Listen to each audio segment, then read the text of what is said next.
Seanca e fundit plenare e këtij sesioni parlamentar është shoqëruar me tensione si brenda sallës së kuvendit ashtu edhe jashtë saj, ku prej mëngjesit u organizua një protestë e qytetarëve me thirrje kundër qeverisë dhe parlamentit dhe disa prej tyre hodhën vezë në drejtim të efektivëve.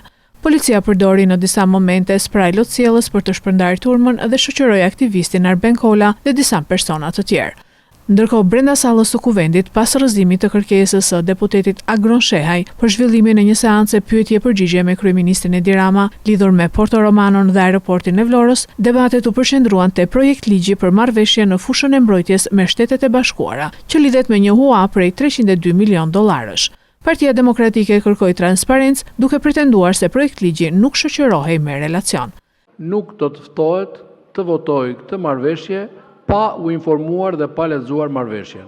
Çdo deputet i Kuvendit të Shqipërisë ka mundësinë, të drejtën dhe mundësinë shumë praktike të lexojë plotësisht marrëveshjen vetëm 5 metra larg nga kjo sallë, te salla Gerti Bogdani, ku është vënë në dispozicion marrëveshja për t'u lexuar, kundrejt natyrisht firmosjes së një deklarate konfidencialiteti, sepse ky është niveli i klasifikimit të kësaj marrëveshje. Do diskutojmë për një marrëveshje që na njoftua tani që mund të shkojmë ta marrim te Sekretaria e Kuvendit.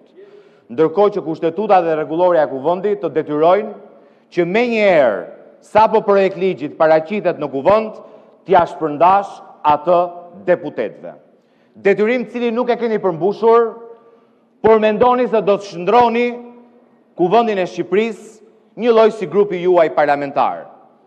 Ju është fakt publik që kryeministri ju ka thënë se jeni vetëm kartona, nuk duhet mendoni, nuk duhet keni ide, nuk duhet bëni propozime, nuk duhet lexoni projekt ligje, vetëm duhet të votoni. Mirë, po ky është rregull i funksionimit për këta anën tej të Kuvendit, për grupin tuaj parlamentar. Por nuk mund të jetë rregull për Kuvendin e Shqipërisë, aq më pak për këta anën tej të sallës së Kuvendit të Shqipërisë.